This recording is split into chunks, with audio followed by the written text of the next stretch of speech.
Wells Fargo presents one of the surest ways to grow your money.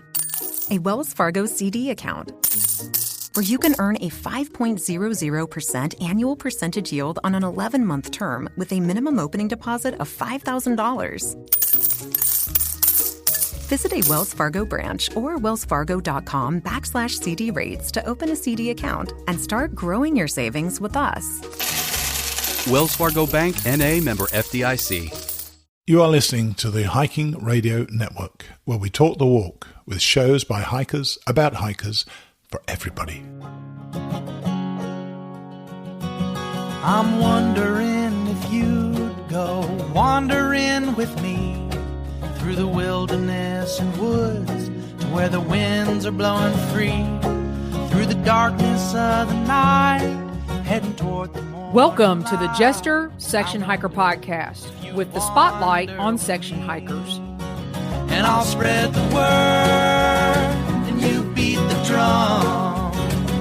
We'll round up the troops and get the gang to come. And we'll leave the streets and these neighborhoods, head over the river and through the woods. All right, you guys, welcome back to the Jester Section Hiker Podcast, your premier podcast with the spotlight on section hikers. And I am your host, Julie Jester Gayheart. Really appreciate you all being here. If you are listening to the audio version of the show, thank you very much. If you are here live with us, we appreciate you watching and joining. And if you have questions as we go, please feel free to put them in the chat. In fact, let us know if you're in the chat, who you are, where you're from, what's happening. I have an amazing guest, you guys, with me today. And if there's one thing I can say on the Jester Section Hiker Podcast, I never really know what I'm going to get into. And what I mean by that is sometimes it'll be a couple weeks before I need to record an episode, and I'll get an amazing email from somebody. And then I reach back out and I ask, hey, why don't you come on the show? And that is the case with today's guest.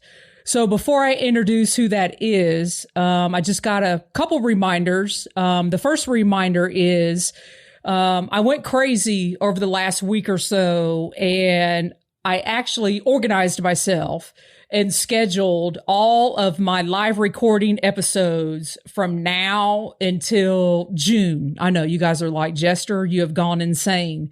But what I wanted to do is make sure that, number one, I got enough episodes out there. And number two, I had enough content. And with that being said about the content is, I'm finally going to do it.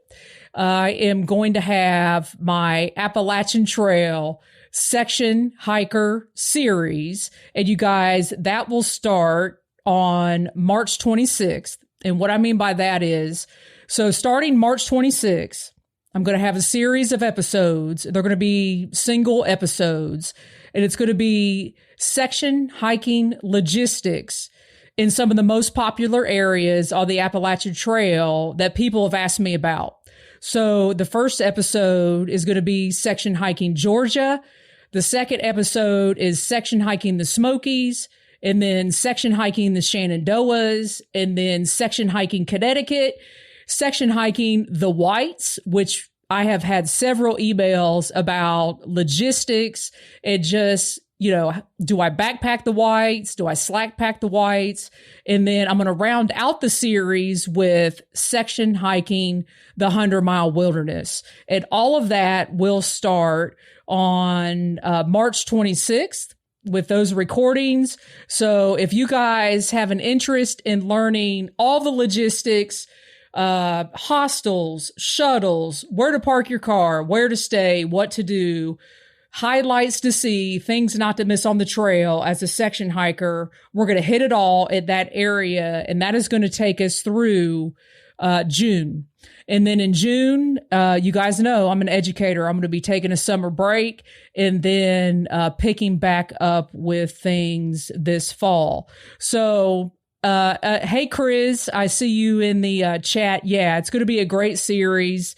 I have really been wanting to put this together for some time now. And I was going to do it last year and it never got around to it, but I have actually been studying, doing my homework, and actually getting out my notes from when I went through those specific areas. And I'm going to tell it all. I'm going to give you guys all the information, and I think it'll be a good time. So mark your calendars. All of those dates are in the description below, and they will be in the audio show notes when this episode comes out. So I wanted to let you guys know that. Hey, Brian, I see you in the chat. Thanks for joining us. Ian, thanks for being here. I truly appreciate it. And now, you guys, I need to introduce my guest. He is an individual that reached out to me via email. And the only way I can think to introduce him is actually read his email. So he says, "Hey, Jester, I'm a through hiker and section hiker, and I enjoy listening to your podcast. I'm glad you've taken it up again after a well-deserved break and hope you're recovering nicely from your surgery. You had a friend of mine as a guest a while back, Larry Haynes, or Lone Wolf. I had the pleasure of hiking with Larry on the last several days of our 2021 Colorado Trail through hike, and it was so great to hear him talking about it. He's the real deal, and I look forward to following his future adventures. I'm retired, and I am loving hiking and backpacking. I volunteer as a park patroller for several state and local parks in my area. I've enjoyed getting my certified interpretive guide and wilderness first responder credentials. That was a mouthful. And I'm taking classes to be a certified naturalist for one of my local parks. I did do a 2,500-mile long-distance hike of my own creation back in 1987. He talked about that on an episode of Backpacker Radio podcast about a year ago. And you guys, I will put a link to that episode in the show notes as well, so you can listen to that when he talked about that on the Backpacker Radio show. And he is also a blogger for the Trek. Then he says, "Anyway, I'm glad you're back on the air and appreciate your focus on section hiking." So what I did is I reached out to Rolf and I said, "Hey," well, I should tell you, he ended the email like this: "You offered to talk with people about questions for upcoming section hikes, and he's got several." So you guys, instead of answering Rolf's email, I said, "Hey, come on the show and let's answer those questions together." So without further ado, you guys, here's Rolf. Rolf, welcome to the show. And I'm going to have you pronounce your last name for everybody because I don't want to mess it up. Absolutely. Yeah, it's Norwegian and it is a mouthful. First name's Rolf. I tell people Rolf like golf, and I've had people call me Golf. My last name is Asphaug, and I tell people it sounds like Austin Powers, and I've had people call me Austin Powers. But yeah, I get on a first name basis real fast, folks. So Rolf, or my trail name in the past, and I think going forward, is Kinnikinnick. Kinnikinnick. So, okay, somebody already put that in the chat. I think Larry. Hey, Larry. Larry's in the chat. Larry. He says, "Hey, Jester," and Kinnikinnick. I'm going to get that all kinds of wrong. I'm not even going to try it. So Kinnikinnick, maybe, if I get that right. So let's start off, Rolf. Tell us where that name came from. Sure. And another name for Kinnikinnick is bearberry, B-E-A-R berry, because I think they're very popular with bears to munch on. But when I was hiking the Colorado Trail, I was hiking with two other folks, and I really enjoyed trying to learn about plants. And I love this, trying to just learn about plants and animals and wildlife in general. There's one plant that's pretty popular in a lot of wooded areas, especially a little bit higher altitude, worldwide. It's called Kinnikinnick. It's bearberry, and it just kind of covers the ground. And so I just thought that seemed kind of appropriate. My friends and I thought it was kind of an interesting name. And I mentioned something about it covering ground slowly. And so that seemed to be the hook right there. There you go. Kinnikinnick. All right. Well, I think I said it right.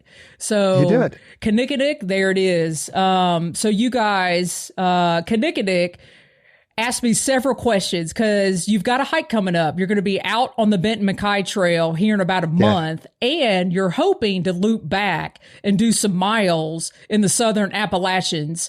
And before we get into the questions, tell us what your plan is, what you got going on. Sure. Well, I don't know how many of your listeners are familiar with the Benton MacKaye Trail, but it is a trail that's named for one of the founders of the Appalachian Trail. And it actually starts at the same point as the southernmost point of the Appalachian Trail at Springer Mountain, or right by Springer Mountain. And I guess the best way to put it is where the Appalachian Trail goes east, the Benton MacKaye Trail goes west. They kind of go, let's see if I can do this with my fingers. They kind of go like this. Then they meet up together again at Fontana Dam. And then they kind of create a smaller loop going up, continuing north in sort of a northeasterly direction. So where the Appalachian Trail mainly goes along ridges in the Great Smoky Mountains National Park, the Benton MacKaye Trail takes established trails in Great Smoky Mountains more along river bottoms.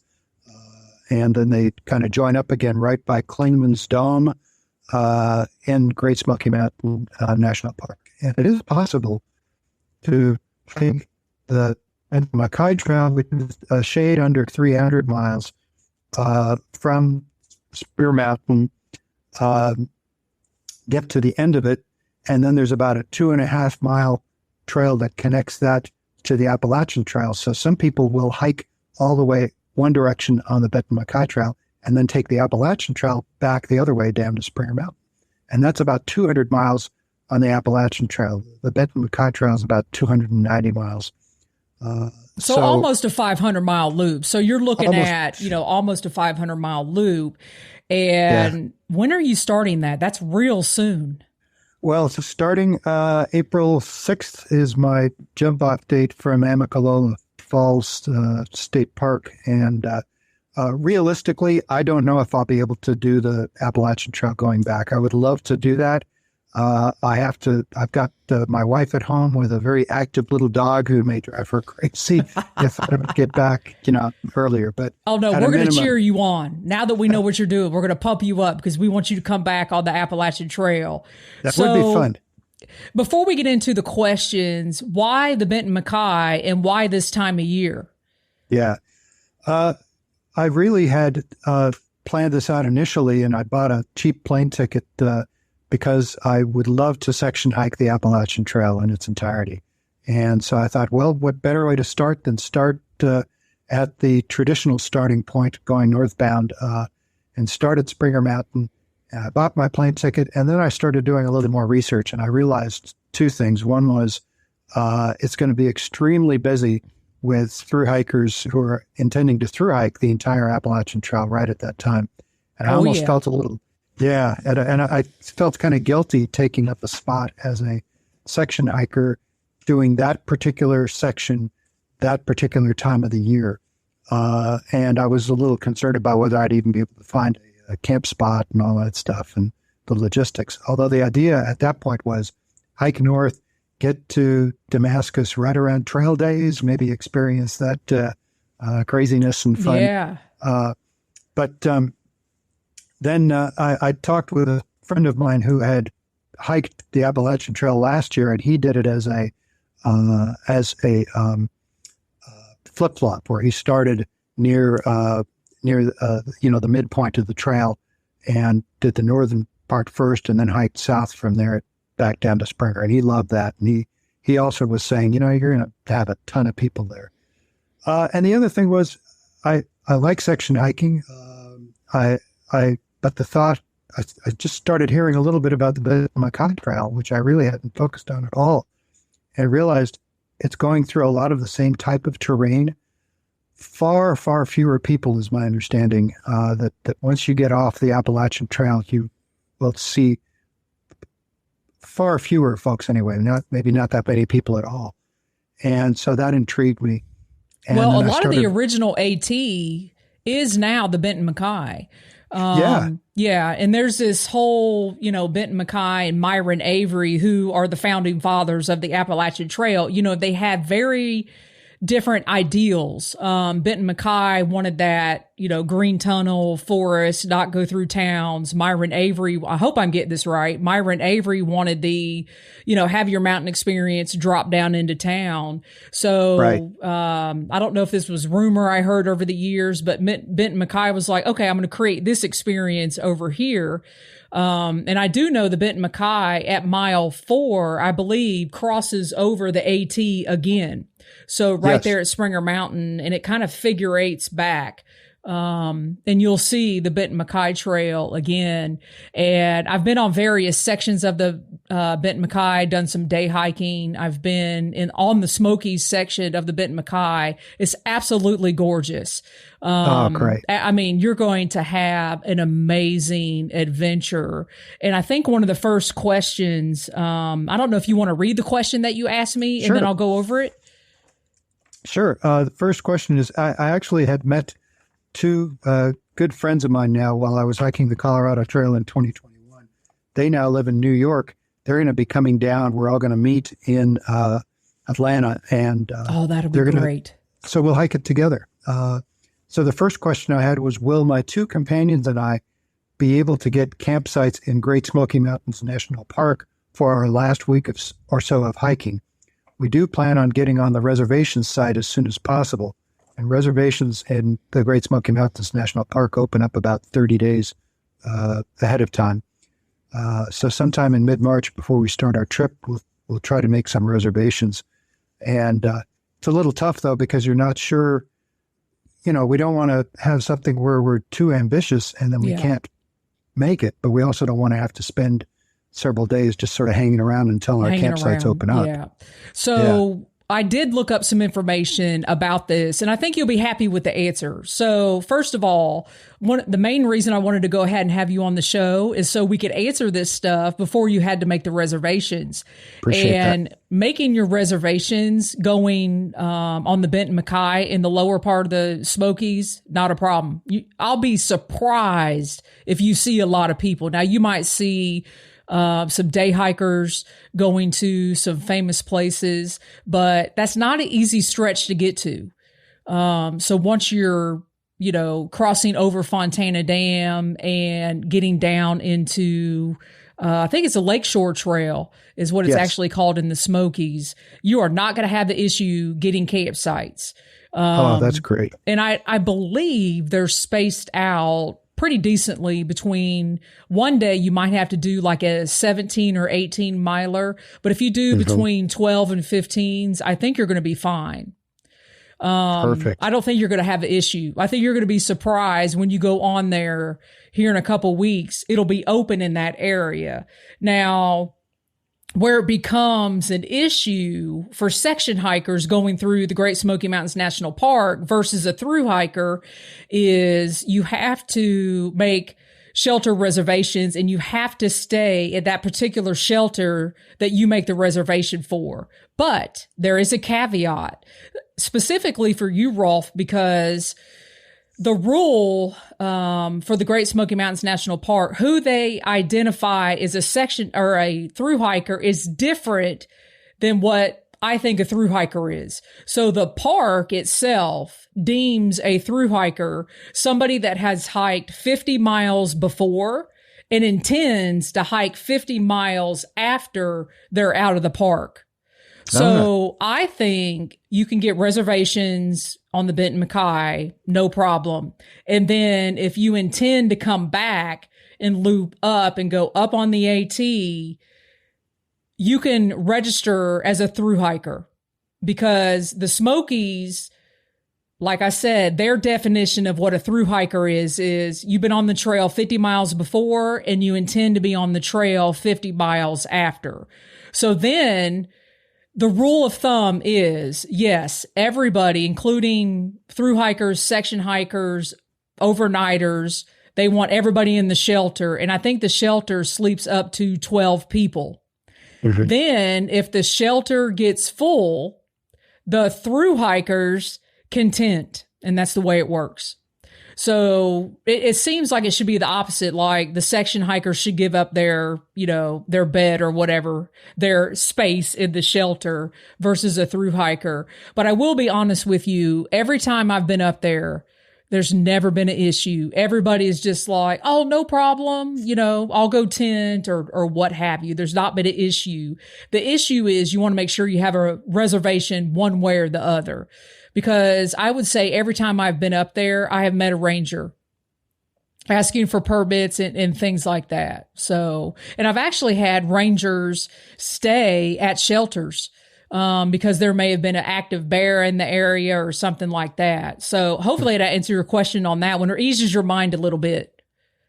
That really eases my mind on both counts, especially going northbound on the actual Benton MacKaye Trail. And then I really was curious because I just thought, well, if it's kind of crowded or if it's difficult to get a campsite on the Benton MacKaye part of the trail, heading back southbound along the Appalachian Trail in the park, I figured would probably be really busy, even like in May, heading back southbound.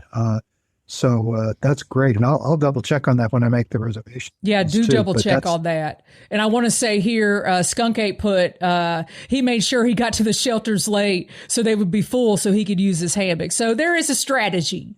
Yes. Yeah. I'd much prefer to tent myself. Yeah. There you go. Yeah. But I will say, depending on, which shelter you stay at, some of them are harder to tent at than others because, they're up at those 6,000 foot peaks and there's not a lot of level ground. So if you are going to tent, everybody is usually vying for those spots. But like I said, I have never had an issue and people are so kind, and probably not supposed to say this either, and the park probably doesn't like this, but I have been in those shelters and there are 20 people packed in there because it's pouring down the rain, the weather changed and it got cold, and everybody's just like in that survival mode, like, yeah, come on, we can make room and stuff like that.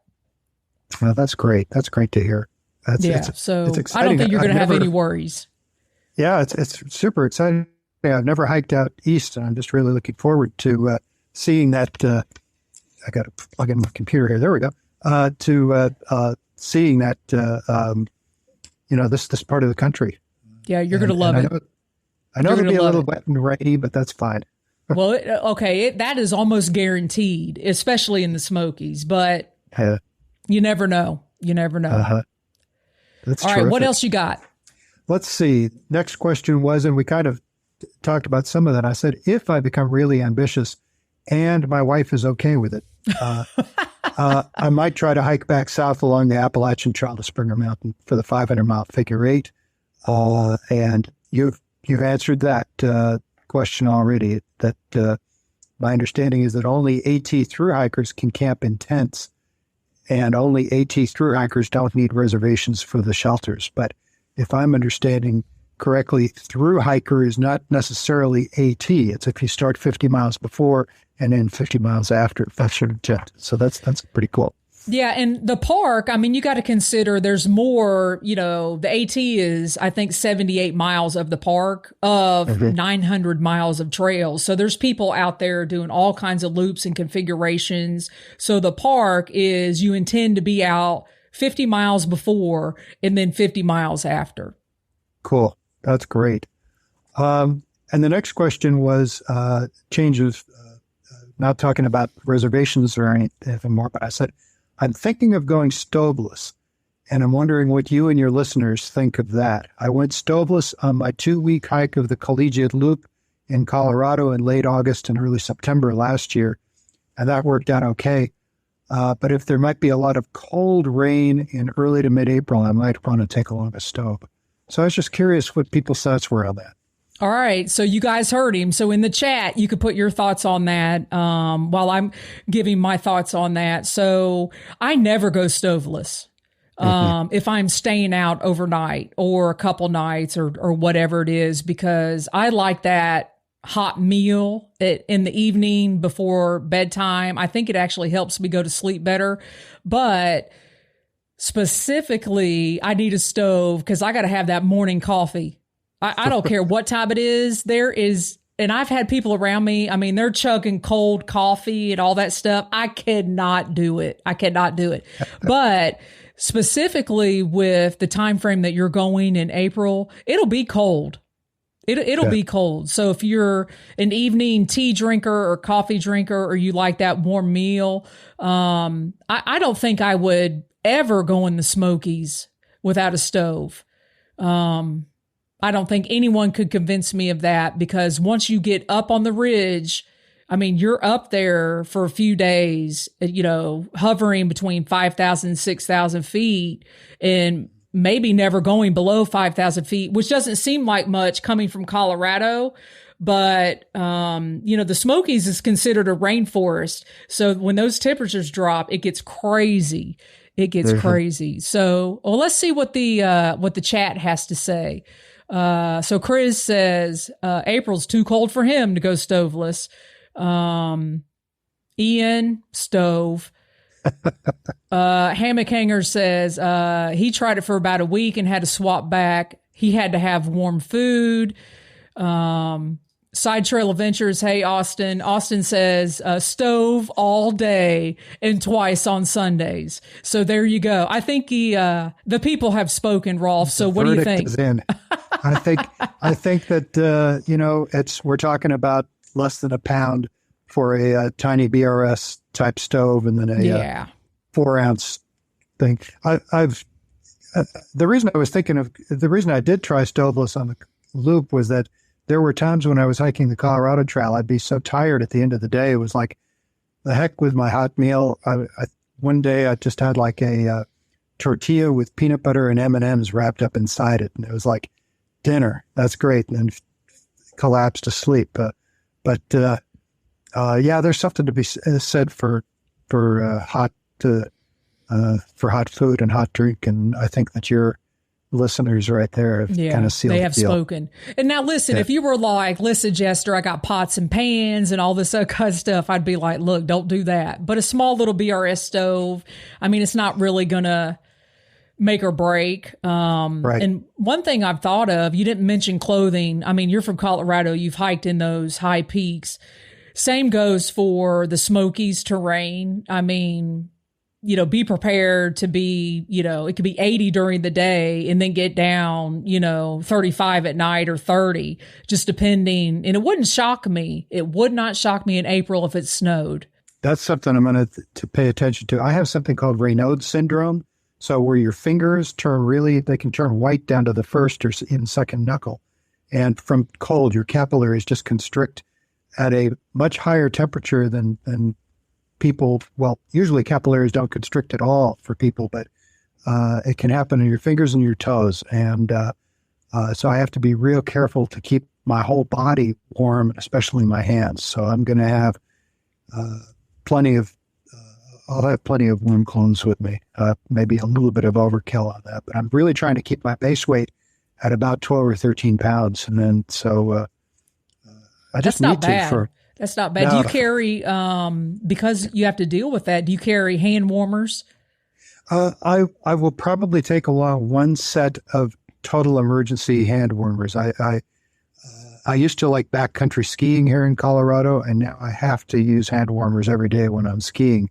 And it's kind of constricted my interest in backcountry skiing or hiking through, a ton of snow. But definitely, Colorado Trail, the year I did it, it rained quite a bit, and there was cold, there was hail, and it really helped to have things like bread bags to put between your trail runners and warm, dry socks. That really helped me out one day when I was walking through like about 2 or 3 inches even of leftover slush from a hailstorm, and it was like walking through a Slurpee, and my feet were freezing, but I stopped.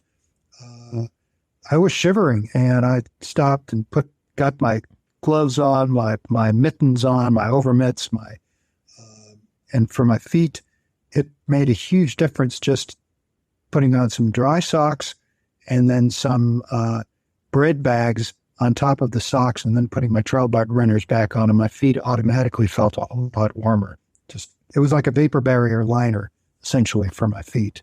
Excellent. I love having people on that hike on the West Coast because I learned stuff. I mean, I've seen that before where people, have brought even the grocery plastic bags that you get at the grocery or bread bags. And that's not necessarily something you have to worry about on the East Coast, but it's something that I think about. Okay, the conditions I'm going out in, my body temperature, and with you, knowing that you have that condition with your hands and things. I mean, these are things to think about. It did make a big difference for me. But I realized that on that day when I was hiking and was just shivering, there was another guy who I met who was hiking along in shorts and just shorts and a rain jacket. And he didn't seem to be bothered. I had on every bit of clothing. Frankly, most of the people, there were 3 or 4 people I saw hiking through that hailstorm, and most of them were like me. But, your mileage may vary, and I envy those folks who are pretty impervious to cold weather, but I'm not one of those people. I am not either. I am rain gear all year, every time I go out, no matter the temperature, because I know what happens when my core temperature drops. Yeah, I'm not one of those that can hang out in shorts when it's 30 degrees. It doesn't work. Yeah. For me, it's definitely going to be the zip off type pants work out real well for me, and then I may be wearing them zipped in quite a bit more on this trail. And the last question I had was, finally, I said I hope someday to section hike the Appalachian Trail, and wonder if you have any suggestions on that. And you've already answered my question. I'm going to be listening to all those podcasts for sure. I did say I do know now that as a section hiker, I shouldn't go northbound from Springer Mountain in March or April. And that's why when I found out about the Benton MacKaye Trail, and by the way, behind me, I don't know if you can see, I have only some of the publications I got from the Benton MacKaye Trail Association. That is, for a trail I had barely heard about. They are extremely, they've done a fantastic job. Their website is wonderful, the bmta.org, I believe it is, but and just the website has amazing tools on how to hike the trail as a section hiker or as a through hiker. And the written materials they have are just, equal to what I've seen for the Colorado Trail and for the Appalachian Trail. I'm interested in the Arizona Trail also. And I see that green book in the background. The gentleman that wrote that book, I can't think of his name right now. He has written, that book is very detailed about the Benton MacKaye Trail. And if anybody, I recommend anybody getting that. Yeah, grab it real quick. I can't remember the guy's name.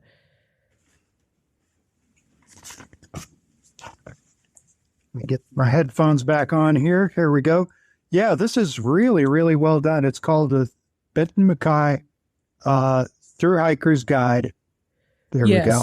That's like an original. What is the guy's name? He has a website too. It is by the Ingmans, and he is Sergeant Rock. Sergeant Rock. That's it. That's his trail name. Right. That book reminds me of the old AT Through Hiker's Companion. And I've got some old versions of the Through Hiker's Companion where I wrote notes about my various section hikes. And I'm going to pull those out when I start going over my series on the 26th of March. So you guys will have to join me. I'm going to pull out my book and I'm going to read some stuff that I wrote back from 2006, 2007, 2008. And kind of compare, how the trail was back then to now. So yeah, I think it'll be a good time. And that gentleman, he's got a website. He's got all kinds of information.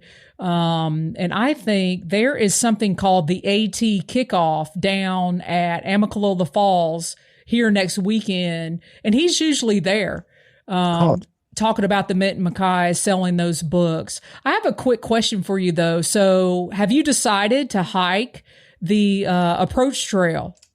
Yes. Okay. Why did you decide that? Mainly the approach trail from Amicalola Falls up to Springer Mountain. Because initially when I made my reservations, I was really concerned about I was hearing about all the people. So I thought, I'd already bought my plane tickets. The die was cast, but then I thought, well, I will make a reservation at the lodge, and that's expensive. But I also thought, well, I'll be able to get a couple other people who might want to pitch in with me. And as a matter of fact, that's exactly what's going to happen. But I thought I'd like to just experience it. I'd like to see the visitor center. I'd like to see where people get their Appalachian Trail through badges. I'd like to see that arch, that iconic arch that people walk through. I would like to see those 700 steps. Yeah, I was going to say, you want to walk up all 790. They're not that bad. It's not that bad. Yeah. People make it. Listen, if you can't make it from Amicalola Falls State Park to Springer Mountain, I question whether you'll be able to hike the AT. Right. And I won't even have to go that far, because the first day I'll just be hiking up there to the lodge. That'll just be a nice kind of, get my feet wet after I've been sitting in the plane for a while, and then spend the night, have a great breakfast, and then take off for about 8 miles to get to Springer Mountain. And our goal is to get to Springer Mountain and maybe hike. It's mainly uphill to Springer, of course. Then from there, it's sort of downish to get to the first bridge along the Benton MacKaye Trail, where so we're thinking maybe we'll make it to there, which is about 16 miles, which is pretty ambitious for the first day. So it's not too bad. So those that don't start on the approach trail and they don't have that 8 miles or 9 mile, I think it's almost 9 miles up. Yeah. It's a tease when you start the AT, because it's a gradual downhill for 4 miles, and you're like, oh, this is nothing. And then it's like, nope, here comes Georgia. Right. No, I think you'll be okay. But that is something that I have no doubt is going to be an eye opener for me, or a knee opener.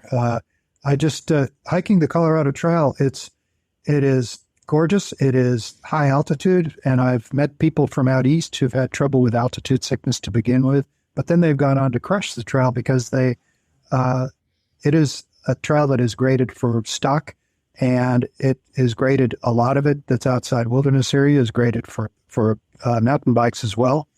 And so it's technically not as difficult as the trails. I've seen a little bit of the trails out east.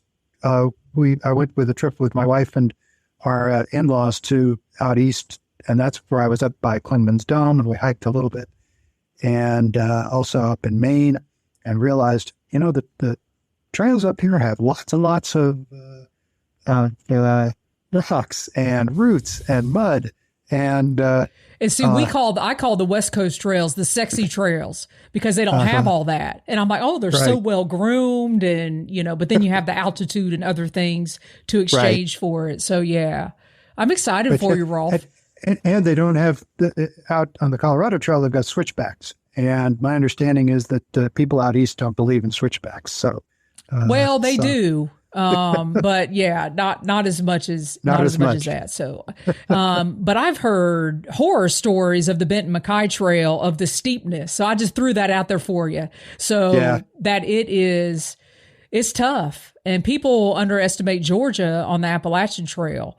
And it's tough. So, but you know what? I am so excited for you. And I hope, me too. To answer your last question, that I've convinced you that you should hike or section hike the Appalachian Trail, and you could do it in chunks. I've seen people do it over, the course of 4 years, where they chunk out 500 miles. And it sounds like, that might be something, maybe you're thinking, at this point, hopefully. That's exactly it. I'm hoping that I could do it in a number of years, and maybe even go twice a year, and just, I'll be 65 in June, so I've got a limited window to realistically to do this, and I would love to do that though.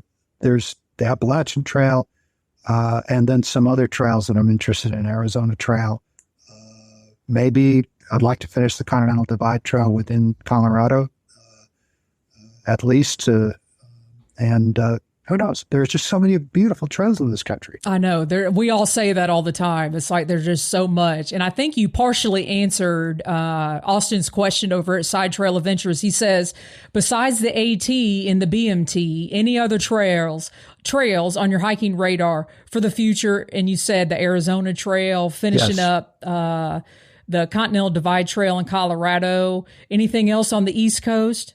Yes. Foothills Trail. That looks fantastic in South Carolina. That looked absolutely wonderful. What's the trail that's in Kentucky? The Natchez Trace? Not the Natchez Trace. What is it? It's something like that. All right, people in the chat, what's the trail in Kentucky? I can't think of it, but it's like 230 miles or something like that. Yeah, and it has a Native American name. I can't remember. Oh, the Sheltowee Trace. Sheltowee Trace. Sheltowee Trace, not the Natchez Trace. That's something else. Yes, the Sheltowee Trace. I've seen videos of that, and it looks fabulous as well. And then there's my gosh, there's so many other trails out there. The New England Trail, Potomac Heritage. Those are different kinds of trails where there's a lot more road walking and stuff. I don't mind a little bit of road walking, or even a fair amount. So I would look forward to doing that. There we go. Yeah, Sheltowee Trace from something like that. He's not sure if we spelled it right, but we get it. Yeah, that's definitely the trails. I think it's either 211 miles or 231 miles or something like that. But see, Kentucky is underestimated too because they also have the Cumberland Trail, which is very rugged, and cuts down through Kentucky down into Tennessee. So there's a lot to do for you, Rolf, here on the East Coast. Yeah, and then, of course, in between in Arkansas and Missouri have some terrific trails, too. The Ouachita Trail and a couple of other trails around there. So the Far Out app even has you can buy a package of all the different trails they've got in Arkansas and Missouri, and there's I had no idea there were so many trails. I know. I think I saw the Far Out app. Have they gone to, or you can choose to do a subscription based service now where you'll have access to everything? And I'm like, oh no, that's dangerous. It's very dangerous. They've just started that after I bought a whole bunch of trails. Well, of course. Just because I wanted to have them in my quiver, and it's fun to read them ahead of time. And if any of your listeners don't use the Far Out app, oh my gosh, I would certainly recommend that. It's 100%. Yeah, for sure. So before we sign off, this has been great. And I want to do more of this. So anybody out there listening, if you got questions, email me. You never know. You might end up on the show. I'd love this format. But before we close out, you've also done some other amazing things, and you are currently a park patroller in your local area and some of your local state parks and things. So close us out by talking about that, maybe what you got into with that, and then you went on an amazing adventure back in 1987. So speak on that a little bit. Sure, I'll just give you the short version of that. I was working as a lawyer, and after 4 years in this big old law firm, picked up a book called Walk Across America by my favorite book. By Peter Jenkins? Yes. Yeah. Isn't that great? And that's changed my life. That's what got me to hike the AT, was that book. My dad said, hey, why don't you read this book? Wow. I love that book. Yes. Yeah. Well, for me, it's that was my inspiration too. And I thought, I was at the stage where I just dreaded going into work, and picked up that book. It was such a wonderful, romantic, inspirational read. And I thought, I'm going to try something like that, but I want to start in Mexico and go to Canada. And of course, back in 1987, did I even think about anything like the Pacific Crest Trail or the Continental Divide Trail? No, I just didn't think that I was, if I even thought about the Pacific Crest Trail, I just thought, well, I can't possibly do that. I'm not skilled enough or experienced enough, or whatever. I didn't have the Grandma Gatewood brashness, to just go and do it. Oh, come on.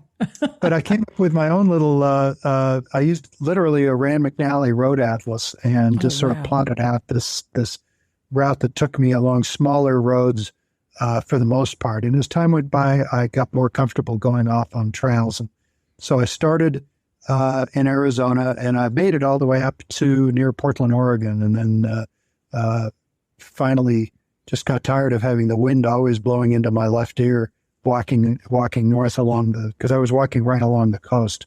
But it changed my life. When I finished that, I realized I wanted to move. I moved to Colorado. I became really involved in the Colorado Mountain Club, learned a lot of different outdoor techniques, and ended up becoming an instructor after learning from others. I always, ironically, I did go back to being a lawyer. I worked for a transit agency in Colorado for 30 years before I retired. But it was a different kind of practice. It wasn't all consuming. It was more of a, not exactly 9-to-5 job, but not like the private law firms. You're working, seems like 20 hours a day sometimes. So, but I was able to do that as an avocation. And when I retired, I thought, now I can really, I've been blessed with reasonably good health, and I would love to be outdoors. And if there are any of your listeners who are retired or approaching retirement age, parks are begging for volunteers. And they won't necessarily say that. Sometimes they don't have the best advertising, but if you actually call up people and say, hey, I would love to go out and pick up trash on your trails, you will probably find people saying, be happy to have you. Their main concern in training you as a park patroller is that you not think you're a mall cop, and that you're out there to ticket people. And no, you've got to stay away from, let the park rangers be the park rangers. You're out there to pick up trash, help people out, give directions, be a bit of a naturalist. Maybe if people want to, my favorite thing is to say, do you have 30 seconds? I could tell you a little about the dam on this trail, or about the birds you can see around here. And I think do you have 30 seconds part helps, because people realize they won't be, hijacked by some well-meaning person. It's like, like, oh boy, here we go. No, now I'm stuck with this guy for 15 minutes, So, and that really works out. And I have a little dog. I don't know if I thought I heard her whining. Yeah, where is she? Bring her on. Let me see if I can open the door and call her. We all love dogs. Sophie. Well, I think we all love dogs. Come here, Sophie. Sophie. And of course, her name is Sophie. Her name is Sophie. Here we go. Come here, Sophie. Come here, girlie. Okay, this is why. Oh, come here, sweetie. You can't be gone long. It's not really about your wife, Rolf. It's about the dog. It's about the dog. Here we go. This is Sophie. Sophie.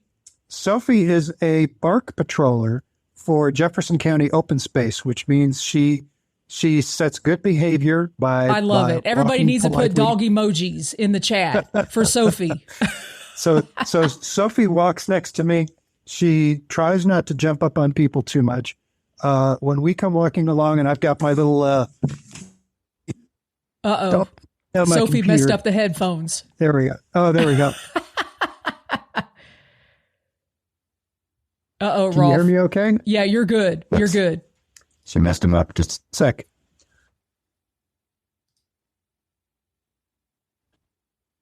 So I can hear you. There we go. We're back in business. Yeah. There we go. Can you hear me? Okay. Thanks a lot, Sophie. So, but anyway, we set good behavior, and the mere fact that we're walking along and I've got a little badge on my arm, gets people to keep their dogs on leash, because that's important, especially, so anyway, 100%. I encourage people, to do that. Yeah. Excellent, Rolf. Well, listen, this has been, it's unbelievable that 50 minutes has gone by already. I say this every show. I don't know how the time goes by fast. It's been an amazing conversation.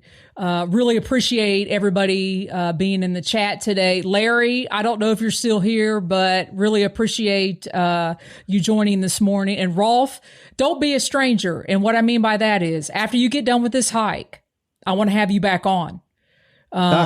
Let's have you back on in the fall, and let's hear all about it.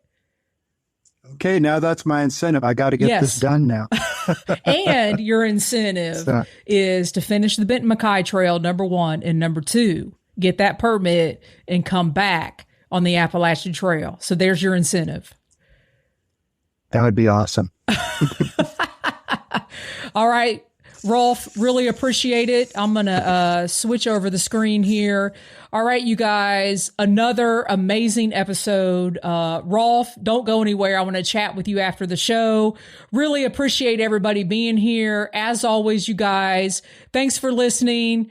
Be safe out there and happy section hiking.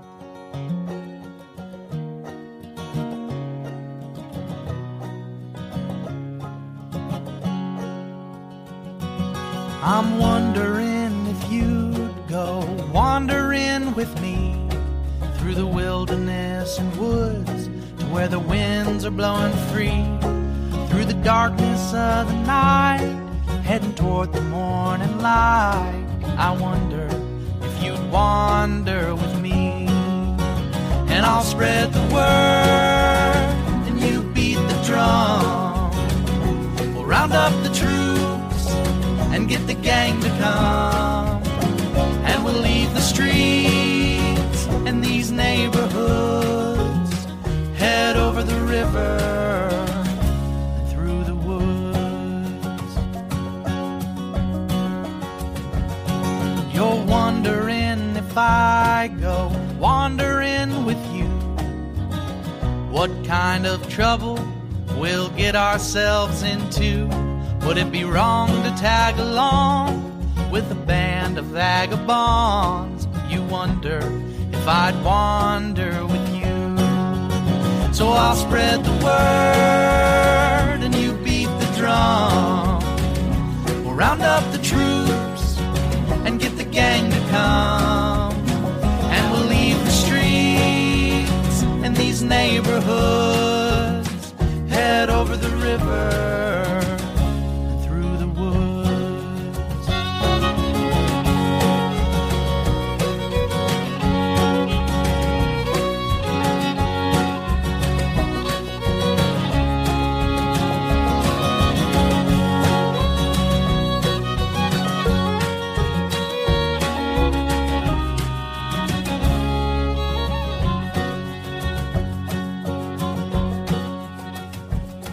I'm wondering if you'd come wandering my way, if you ever get lost or if the trail leads you astray.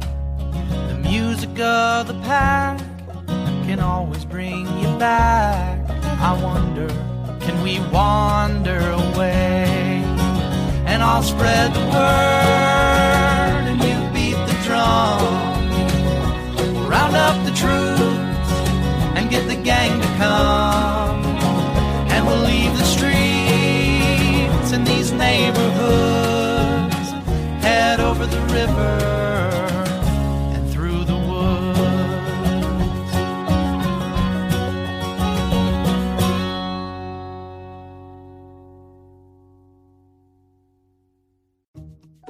Wells Fargo presents one of the surest ways to grow your money, a Wells Fargo CD account, where you can earn a 5.00% annual percentage yield on an 11-month term with a minimum opening deposit of $5,000. Visit a Wells Fargo branch or wellsfargo.com/CD rates to open a CD account and start growing your savings with us. Wells Fargo Bank, N.A., member FDIC.